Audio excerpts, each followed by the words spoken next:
Oke, terima kasih Anda masih bersama kami di CNN Indonesia Sport. Dan kali ini kita akan bahas soal proyeksi.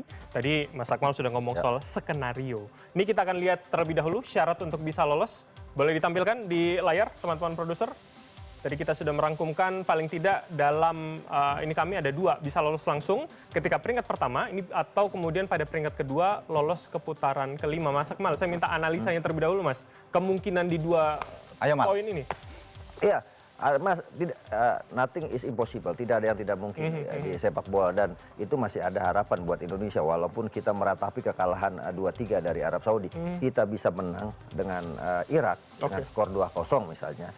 Kemudian nanti di partai terakhir kita berharap Irak juga ingin lolos dan menang 1-0 misalnya melawan Arab Saudi, maka kita jadi nomor 1 karena selisih gol akan sangat menentukan ketika poinnya sama gitu. Dan peluang itu masih ada. Kita tidak boleh pesimis untuk mendapatkan itu, atau setidaknya untuk lolos playoff menghadapi runner up grup B. Ya caranya kita cuma 1, menang lawan Irak. Tapi kan kalau kita kemudian pakai skema lolos langsung ya, itu ada 2 jika maka ya, artinya ketika tidak hanya kita menang 2 gol dari Irak, tapi Irak juga harus menang. Bagaimana jika tidak? Apa yang kemudian bisa Anda bayangkan? Ya kan ini kan sekali lagi yang sempat kita bahas, keuntungan ada di tuan rumah Arab Saudi. Dia menunggu hasil Indonesia melawan Irak. Karena itu terlebih dahulu ya. Iya, artinya kalaupun Arab Saudi pede bisa menang, dia tinggal menentukan mau lawan siapa yang akan dia bawa untuk mendampingi dia sebagai runner up, Indonesia kah atau Irak kah. Nah, itu akan sangat tergantung ketika Indonesia bertemu dengan Irak gitu kan. Ketika misalnya kita menang, nanti tinggal di partai terakhir tinggal sangat menentukan. Dan saya pikir kalau secara permainan saat ini saya melihat Irak sebenarnya hasil uji cobanya tidak begitu bagus ya. Mereka hanya juara King Cup di Thailand, menang 1-0 lawan Thailand. Thailand yang selevel dengan kita hanya kalah 0-1 dari Irak. Begitu juga mereka pernah dikalahkan Palestina juga. Jadi optimisme Indonesia seharusnya masih di atas Irak. Harus gitu ya? di atas Irak, walaupun dalam 3 pertemuan terakhir kita kan dibombardir. Kita kalah 1-5 dari Irak, kita kalah 1-3 di Piala Asia, kita kalah 0-2. Tapi kan ini adalah partai yang menurut saya partai sangat menentukan buat Indonesia. Jadi karena layak tidak ada pilihan. Pertandingan hidup mati nanti Minggu dini hari?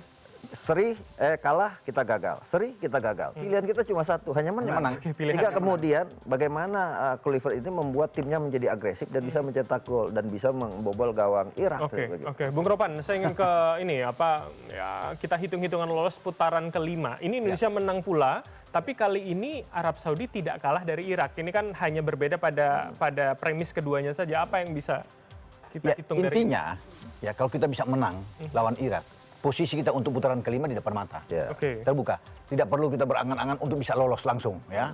Itu kan hanya kayak jatuh dari langit. Tapi yang penting nafas kita masih ada. Itu kuncinya menang dulu lawan Irak. Ya. Karena pasti akan pertandingan terakhir Irak dan Arab kan bunuh-bunuhan itu, pasti akan baku hajar. Dan Arab tentunya tidak mau untuk kalah. Karena mereka seperti dalam tanda kutip ya, sudah disetting untuk lolos.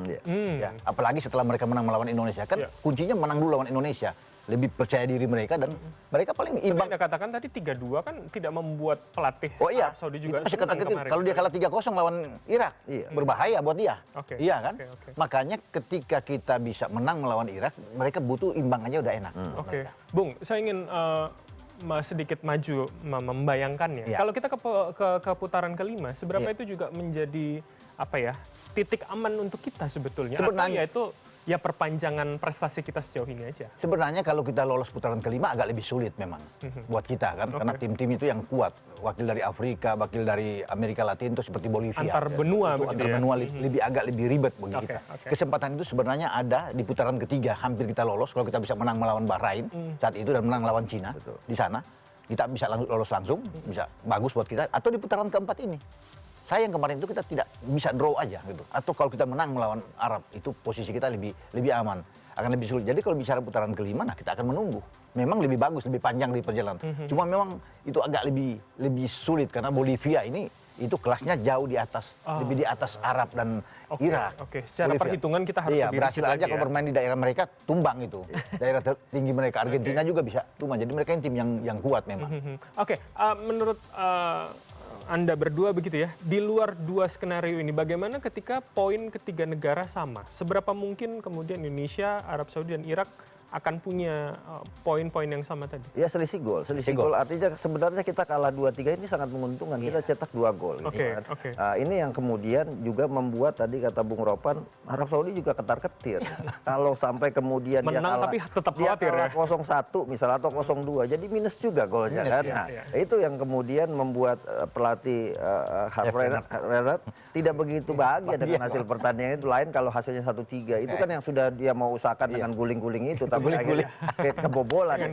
Nah ini yang kemudian membuat persaingan di grup ini sangat ketat. Sama juga di grup A kemarin kan 0-0 ya kan, lawan Qatar lawan Oman 0-0. Artinya sangat ketat ini persaingan, dan kita berharap ada miracle kalau menurut saya, ada keberuntungan buat kita seperti halnya waktu Piala Asia. Kita kan cuma menunggu, ternyata Oman gagal, akhirnya kita lolos babak 16 besar. Bisa juga sekarang besok kita menang lawan Irak. Setelah itu kita tunggu, ternyata Irak kalahkan Arab Saudi, kita lolos langsung.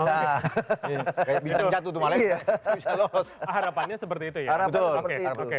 Bapak-bapak, terakhir.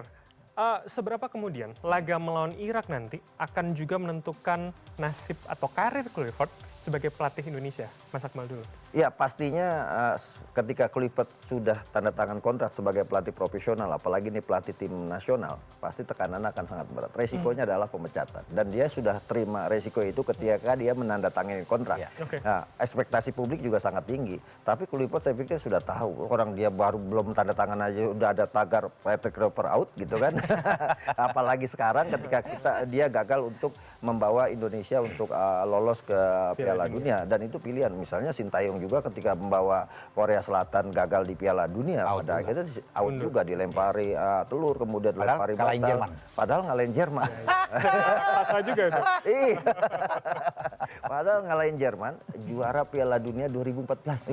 Jadi ini laga hidup mati bukan hanya untuk timnas, tapi karir Kluivert pula ya? Betul, dan tapi sekali lagi kan semua kita bisa mengusulkan atau mengkritisi untuk Kluivert out, tapi keputusan semuanya ada di PSSI. Kita hanya bisa mengusulkan, tapi keputusan ada di PSSI. Jadi jangan kemudian kita berharap apa yang kita mau semua dipenuhi. Tapi PSSI punya evaluasi tersendiri. Tapi menurut saya nggak realistis juga sebenarnya ya kalau tuntutan itu terlalu tinggi, karena bagaimanapun sebenarnya Kluivert ini punya kontrak 2 tahun. Baik, kami dapat punya kontrak 2 tahun, ada laga-laga lainnya yang mungkin bisa membuktikan. Bung Ropan, Anda terakhir ini singkat. Pertarungan terakhir buat dia. Artinya bisa juga dia dipecat, karena kan sudah berpengalaman lain, termasuk Graham Arnold, pelatih Irak saat ini. Itu kan dipecat setelah 0-0 dengan Indonesia, Australia pecat. Mancini setelah draw dengan kita pecat, Hefrenat yang masuk. Jadi bukan tidak mungkin juga bahwa dia akan out juga. Tapi kembali kayak Akmal bilang, semua ada di tangan Pak Erik dan PSSI. Pressure untuk bisa menilai, mengevaluasi dia. Tergantung bagaimana kans pada pertandingan berikutnya.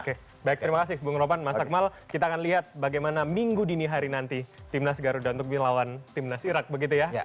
Oke, kekalahan dari Arab Saudi membuat langkah Timnas ke Piala Dunia semakin berat. Namun pertandingan melawan Arab Saudi kemarin seharusnya menjadi pengingat bagi kita semua. Jika kesalahan sama terus berulang, keberanian tanpa perhitungan bisa berubah menjadi bumerang. Menatap Irak, Indonesia punya 2 pilihan, belajar dari kegagalan atau mengulangi kesalahan. Masyarakat terus menyimpan mimpi, Jai Itzes dan juga kawan-kawan mampu membawa nama Indonesia ke pentas sepak bola di level tertinggi. Terima kasih para narasumber tentunya. Kita akan analisa nanti pada pertandingan berikutnya. Dan kalau begitu saya Bram Herlambang pamit undur diri. Sampai bertemu lagi di CNN Indonesia Sport di event berikutnya.